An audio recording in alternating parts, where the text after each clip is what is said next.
بسم اللہ الرحمن الرحیم۔ الطریقۃ العصریہ فی تعلیم اللغۃ العربیہ کے جزء ثانی کے 33ویں سبق میں آپ کو خوش آمدید۔ آج کا جو سبق ہے اس میں بنیادی آداب بتائے گئے ہیں کسی بھی طالب علم کے لیے جب وہ مدرسے میں ہوتا ہے۔ سبق آج کا بھی تھوڑا سا طویل ہے کیونکہ اس میں نصیحتیں کافی ہیں اور انشاءاللہ بہت کچھ مزید بھی ہمیں سیکھنے کو ملے گا۔ سب سے پہلے معنی الکلمات دیکھ لیتے ہیں۔ المنزل مکان گھر، تقضی تو گزرتا ہے، تعیشو تو زندگی گزارتا ہے، اسرہ خاندان، تتألف بنتا ہے مرکب ہے، لکی تاکہ، سعیدن نیک بخت، ینبغی چاہیے، النصائح نصیحتیں، لتستطیع تاکہ تو کر سکے، ادوات سامان، تلقا تو ملے، البشاشہ خندہ پیشانی کے ساتھ، التحیہ سلام، الضوضاء شور و غل، ان تجتنب یہ کہ تو بچے، مصغین توجہ کے ساتھ، منتبہن ہوشیار ہو کر، عالین بلند اونچا، الفطرہ وقفہ، فطرات الراحہ آرام کے وقفے، الالعاب کھیلیں مطلب مختلف کھیل، لا تضر نقصان نہ دیں، الکلیہ کالج، الجامعہ یونیورسٹی، الیانس بی اے، الماجسٹیر ایم اے، الخلق اخلاق، ذات خطر خطرناک، الصیاح چیخنا، لا تشتمو گالی مت دو، مساعدہ امداد تعاون، لأن هذا کیونکہ یہ، حین سیرکا چلتے وقت، عند الحاجہ ضرورت کے وقت، اساس سامان، امتعہ سامان برتنے کا سامان، صنابیر ٹوٹیاں، لا تحطم مت توڑو، زجاج شیشہ، مداد المحابر دواتوں کی روشنائی، ان تنصرف تو لوٹے واپس جائے، راضیتاً خوش ہونے والے، احاولو میں کوشش کرتا ہوں، تو ربی تربیت کرتی ہے، لیسہلا تاکہ آسان ہو، قرناء السوء برے دوست، بلغو سبعاً 7 سال کے ہو جائیں، فرقو جدا کر دو، المضاجع بستر، مراحل مرحلے، الابتدائیہ پرائمری، الاعدادیہ مڈل، ثانویہ عامہ میٹرک، ثانویہ خاصہ انٹر، الدکتورہ ڈاکٹریٹ پی ایچ ڈی۔ تو یہ تو تھے معنی الکلمات۔ صفحے پلٹ لیجئے تاکہ ہم آج کے سبق کا آغاز کر سکیں۔ الدرس الثالث والثلاثون آداب التلمیذ فی المدرسۃ۔ ایھا التلمیذ العزیز، مدرستک ہی المنزل الثانی الذی تقتضی فیہ احسن ساعات حیاتک، تعیش فیہ مع اسرۃ تتألف من اخوانک التلاميذ وآبائک المعلمین، فلکی تکون سعیدا محبوبا فی هذه الاسرة ينبغي ان تعمل بالنصائح الآتیہ۔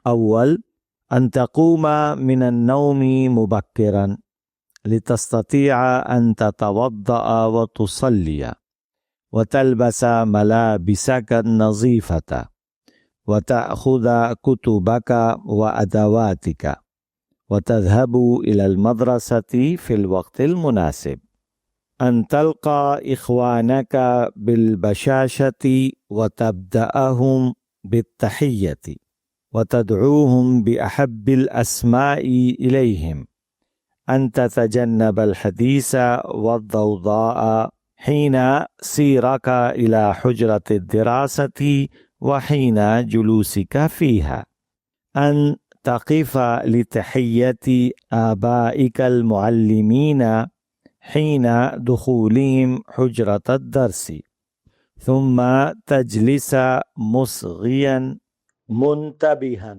ألا ترفع صوتك عاليا أو تخرج من حجرة الدرس في الفترة القصيرة التي بين كل درسين، أن تلعب مع إخوانك في فترات الراحة الألعاب التي لا تغر بالصحة أو الخلق فلا تلعب ألعابا ذات خطر ولا ترفع صوتك بالصياح ولا تشتم أحدا أو تخاطبه بلقب يكرهه أن تشكر كل من أدى إليك مساعدة من إخوانك أو خدم المدرسة لأن هذا يدل على حسن أدبك ويزيد في محبتهم لك.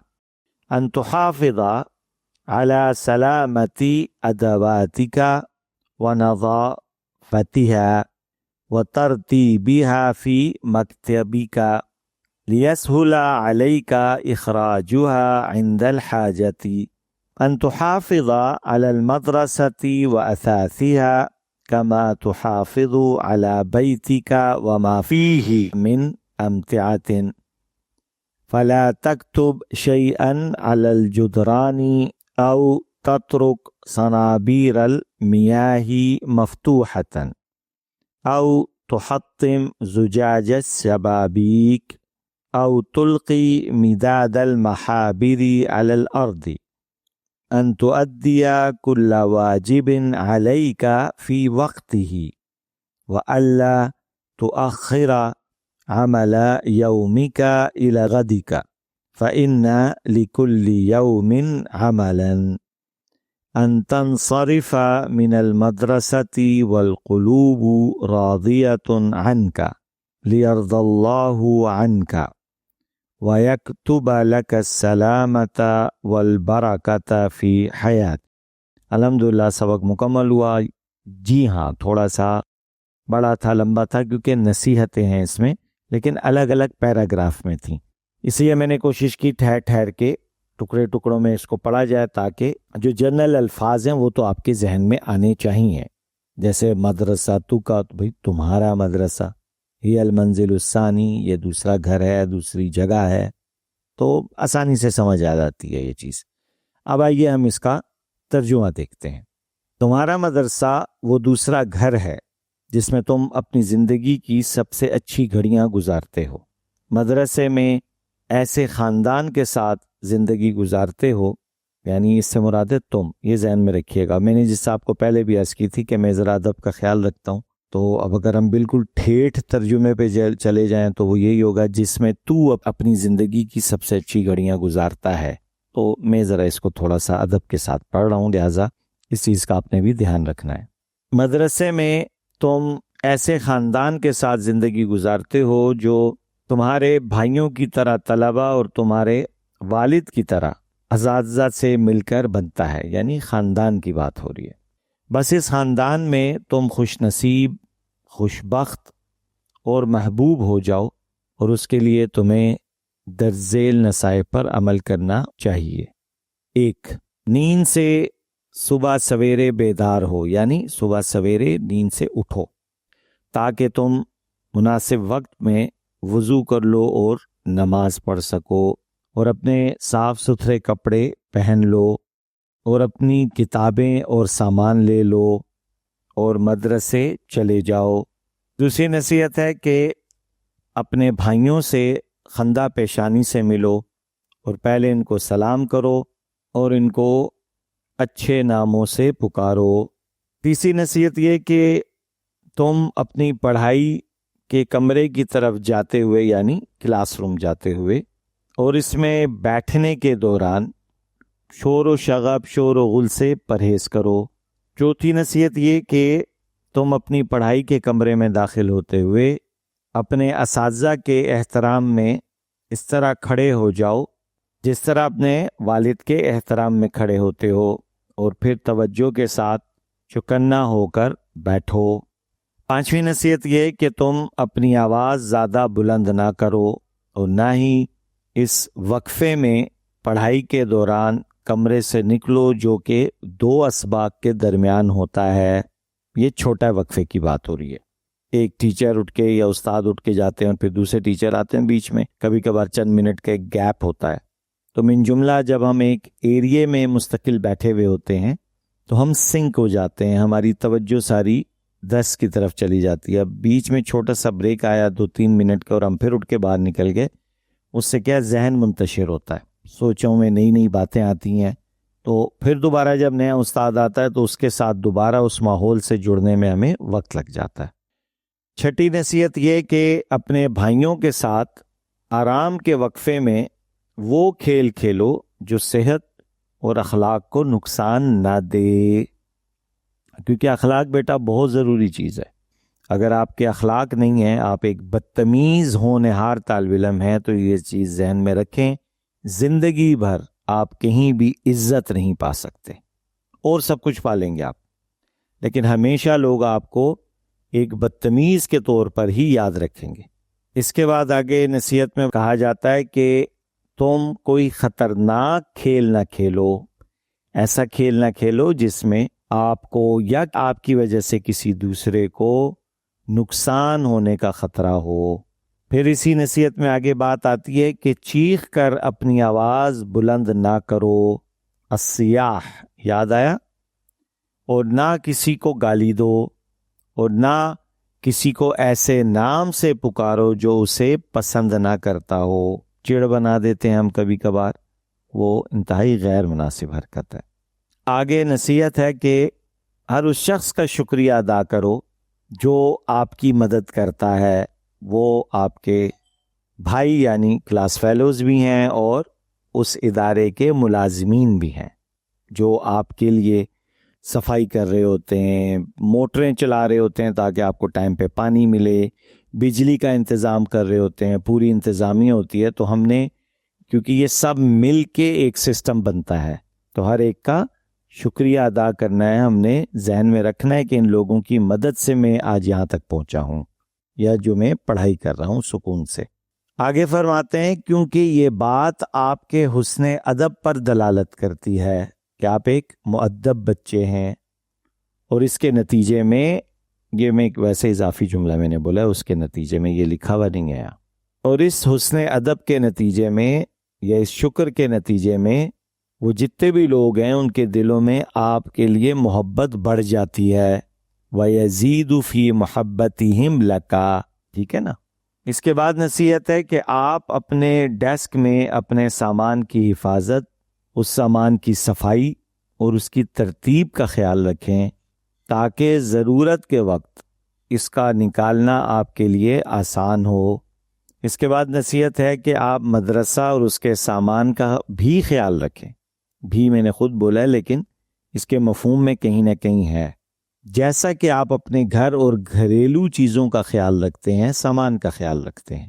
پھر آگے فرماتے ہیں کہ دیواروں پر کچھ نہ لکھیں، یا پانی کے نل کے کھلے نہ چھوڑیں، یا کھڑکیوں کے شیشے نہ توڑیں، یا جو انک ہوتی ہے، سیاہی ہوتی ہے آپ کے پاس، اسے زمین پر نہ ڈالیں، گندا نہ کریں فرش کو.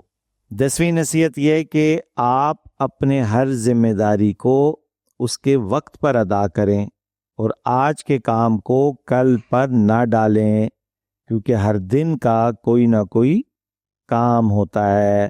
اس کے بعد 11ویں نصیحت یہ ہے کہ آپ اس حال میں مدرسے سے واپس لوٹیں کہ دوسروں کے دل آپ سے خوش ہوں، تاکہ اللہ آپ سے خوش رہے اور آپ کے لیے آپ کی زندگی میں سلامتی اور برکت لکھ دے. تو الحمدللہ ہمارا یہ سبق مکمل ہوا. اس سبق کا حصہ اب اس کے بعد سوال جواب ہیں، ہم وہ دیکھتے ہیں. طالب علم کا دوسرا گھر کون سا ہے؟ آپ اپنی زندگی کے اچھے لمحات کہاں گزارتے ہیں؟ مدرسے کا خاندان کن سے بنتا ہے، یعنی کن لوگوں پر مشتمل ہوتا ہے، جسے ہم نے تعبیراً کہا ہے کہ ایک مدرسے کا خاندان. اس کے کون سے وہ کردار کون ہیں اس کے، جس طرح آگے ہے تلامیذ اور معلمین. کیا آپ اس خاندان میں محبوب بننا چاہتے ہیں؟ آپ اس خاندان میں کیسے محبوب بنیں گے؟ صبح جلدی اٹھنے کا کیا فائدہ ہے؟ آپ اپنے بھائیوں سے کیسے ملتے ہیں اور آپ ان کو کیسے بلاتے ہیں؟ آپ پڑھائی کے کمرے میں کیسے بیٹھتے ہیں؟ جب کوئی آپ کو مدد دیتا ہے تو آپ کیا کرتے ہیں؟ تو جواب ہوگا اشکرہ علی ہذہ المساعدۃ، میں اس کا شکریہ ادا کرتا ہوں کیونکہ اس نے مدد کی آپ کی. سامان کی ترتیب کا کیا فائدہ ہے؟ آپ مدرسے کے سامان کی کیسے حفاظت کرتے ہیں؟ کیا آپ ہر کام اپنے وقت پر کرتے ہیں؟ اچھی سیرت اور اچھے برتاؤ کا کیا فائدہ ہے؟ تو یہ جو سوالات تھے، کیونکہ جوابات آلموسٹ لکھے ہوئے ہوتے ہیں ہماری عبارت میں، جس کا بھی ہم نے اردو پڑھی ہے، لہٰذا میں اس لیے اس کو فوکس کر رہا ہوتا ہوں۔ تو الحمدللہ ہمارا یہ حصہ بھی مکمل ہو گیا۔ مذکورہ اسباق میں موجودہ فعل مضارع منصوب کے صیغے تلاش کریں۔ ان تعمل، ان تقوم، ان تتوضأ، ان تصلی۔ ان کے بعد جو آ رہے ہیں تو وہ بڑی آسانی سے آپ کو پہچان ہو جائے گی۔ اچھا جی، اس کے بعد فعل ماضی انہی مضارع کا بنانا ہے، تو عملتا، قمتا، استطعتا، توضأتا، صلیتا، لبستا، اخذتا، یہ سب بنتے ہیں جو کہ کہیں نہ کہیں لکھے ہوئے جملے ہیں اس کے۔ یہ بھی ہو گیا۔ اس کے بعد ہے جی ایک اچھے شاگرد کے اوپر آپ نے مؤدب شاگرد کے 10 جملے بنانے ہیں۔ تو یہ ابھی تا سارا جو صفات ابھی آپ نے پڑھی ہیں، یہی اسی کے اندر سے بہت خوبصورتی کے ساتھ 10 کیا 20 جملے بن سکتے ہیں۔ تھوڑی سی چیزوں کو آپ نے رد و بدل کرنا ہوگا۔ اس کے بعد ہدف ہے کہ ہم نے عربی کی اردو بنانی ہے، یعنی عربی کا ترجمہ کرنا ہے۔ البیت مدرسۃ والام مدرسۃ والاسرۃ مدرسۃ۔ ابھی ایک تعبیر ہے کہ مدرسہ جو ہے وہ گھر ہے، مدرسہ ماں ہے، مدرسہ خاندان ہے۔ اب اس کے اندر پوشیدہ ایک چیز ہے، کی طرح ہے، ٹھیک ہے نا؟ اس کو ہم یوں بھی کہہ سکتے ہیں، المدرسۃ کالبیت والمدرسۃ کالام والمدرسۃ کالاسرۃ، ٹھیک ہے؟ تو یہ اس کے مفہوم کے اندر یہ بھی چیز پوشیدہ ہے، کیونکہ اصلی تو گھر نہیں ہوتا، گھر ہی ہوتا ہے، یہ تعبیراً کہا جا رہا ہے۔ والطفل یتعلم فی البیت۔ اب یہ جو گھر کے بارے میں کہا گیا، کیوں کہا گیا، اب اس کی وضاحت آ رہی ہے ہمارے سامنے۔ اور بچہ گھر پر سیکھتا ہے، ویتعلم من الام، اور ماں سے سیکھتا ہے، من الام، ویتعلم من الاسرۃ، اور خاندان سے سیکھتا ہے۔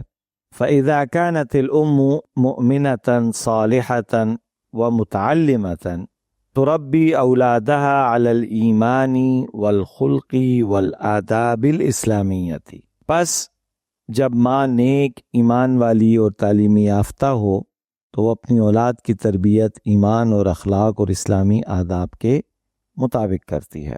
وتحفظهم من الفساد وقرناء السوء، اور بچوں کو برائی اور برے ساتھیوں سے بچاتی ہے۔ قال رسول اللہ صلی اللہ علیہ وسلم، آپ صلی اللہ علیہ وسلم نے فرمایا، مروا صبیانکم بالصلاۃ اذا بلغوا 7، جب بچے 7 سال کو پہنچ جائیں تو ان کو نماز کا حکم دو۔ واضربوہم علیہا اذا بلغوا 10، اور جب وہ 10 سال کو پہنچ جائیں اور وہ نماز نہیں پڑھ رہے تو تربیت کے لیے ان کی پٹائی بھی کی جا سکتی ہے۔ مقصود نماز کی توجہ اور ایک ماحول دینا ہے، جس طریقے سے یہ تربیت کے حصے ہوتے ہیں، اس چیز کو ذہن میں رکھیے گا۔ اور یہ تربیت کسی کمپنی میں آپ جاتے ہیں، کیونکہ آپ بڑے ہو چکے ہوتے ہیں، لہٰذا آپ کو مارا تو نہیں جاتا، سیلری کاٹ دی جاتی ہے، تو وہ پٹائی معیشت کے تھرو کی جاتی ہے آپ کی۔ کسی آرگنائزیشن میں آپ جاتے ہیں سرکاری، تو وہاں آپ کو معطل کر دیا جاتا ہے، تو وہ بھی ایک پنشمنٹ ہوتی ہے۔ سو بیسکلی یہاں ایک کانسیپٹ ہے، اس چیز کو بہت ذہن میں رکھنا ہے آپ نے۔ قطعاً یہ بات نہیں ہے کہ ادھر 10 سال آپ ہوئے اور جی ابا جان نے کہا کہ جی حدیث میں آیا کہ جب بچہ 10 سال کا ہو جائے تو اسے مارو، پٹائی شروع ہو گئی۔ تو ان جنرل میں بات کر رہا ہوں، لہٰذا احادیث کو بھی اس کے اول آخر کو دیکھتے ہوئے سمجھتے ہوئے بیان بھی کرنا چاہیے اور اس پہ عمل بھی کرنا چاہیے۔ خیر ہم تو ابھی ترجمہ دیکھ رہے تھے، لیکن اس کے اندر جو بنیاد ہے وہ یہ ہے کہ جب 10 سال کا بچہ ہو جائے، جب پہنچ جائے 10ویں سال تک، تو اس کا مطلب یہ ہے کہ وہ بچہ شاید نمازی نہیں ہو سکا، لہٰذا اس کو نمازی بنانے کے لیے مارا بھی جا سکتا ہے۔ وَاضْرِبُوهُمْ، اور انہیں مارو، اسی بنیاد پر، یعنی نماز پڑھانے کے لیے ان کی پٹائی بھی کی جا سکتی ہے۔ اذا بلغوا 10، جب وہ 10 سال کے ہو جائے۔ وَفَرِّقُوا بَيْنَهُمْ فِي الْمَضَاجِعِ، اور ان کے بستر الگ کر دو، یعنی جب بچے 10 سال کے ہو گئے تو ان کے بستر الگ کرنے ہیں. کیوں؟ کیونکہ 10 سال کے بعد ہم زندگی کے ایک نئے حصے میں داخل ہو جاتے ہیں، اور شریعت ہمیشہ احتیاط کا سبق دیتی ہے، تقاضا کرتی ہے. کیونکہ جب ہم 10 سال سے چھوٹے ہوتے ہیں تو بہن بھائی اکٹھے سو رہے ہوتے ہیں ایک بستر پہ، لیکن آپ صلی اللہ علیہ وسلم نے فرمایا کہ جب 10 سال کے ہو جائیں تو تب سے یہ بھی تربیت کا حصہ ہے کہ ان کے بستر الگ کر دو، تاکہ ہر بچے کو یہ معلوم ہو کہ پرائیویسی کیا ہوتی ہے، رسپیکٹ کیا ہوتی ہے.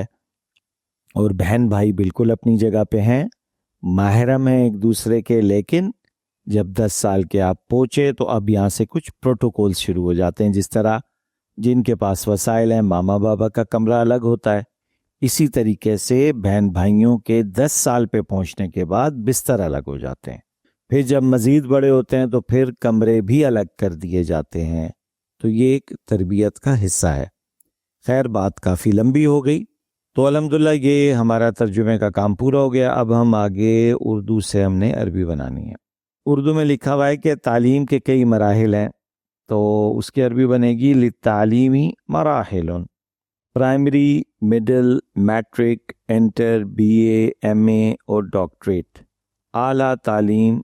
تو یہ جو تعلیم کے مراحل ہیں یہ اس کی تفصیل بتائی جا رہی ہے کہ للتعلیمی مراحل ای الابتدائیہ والاعدادیہ والثانویہ والعامہ والثانویہ والخاصہ والیانس والدکتورہ یعنی پی ایچ ڈی.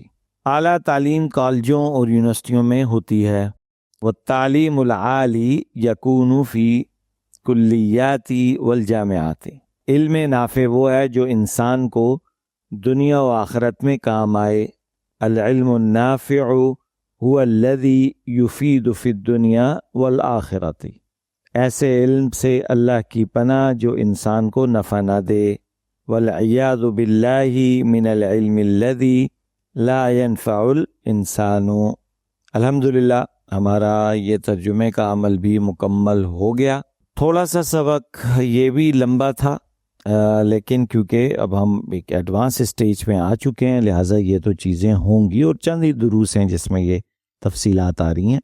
اس کا مطلب یہ ہو رہا ہے کہ اب آپ بچے نہیں رہے، اب آپ بالکل بگننگ اسٹیج پہ نہیں ہیں بلکہ درمیانی جگہ پہ آپ پہنچ چکے ہیں. لیکن خیر انشاءاللہ دعا کرتے رہیں کہ اللہ رب العزت ہمارے اس پڑھنے پڑھانے کو، اس کاوش کو اپنی بارگاہ میں قبول کرے. آپ کا قیمتی فیڈ بیک ہمیشہ منتظر رہتا ہوں میں. اور الحمدللہ چند ہی اسباق باقی رہ گئے ہیں، تو دعا فرمائیں اللہ رب العزت زندگی میں برکت دے تاکہ ہم آسانی کے ساتھ اس کاوش کو مکمل کر سکیں. انشاءاللہ زندگی رہی تو اگلے سبق میں دوبارہ ملاقات ہوگی. السلام علیکم ورحمۃ اللہ وبرکاتہ.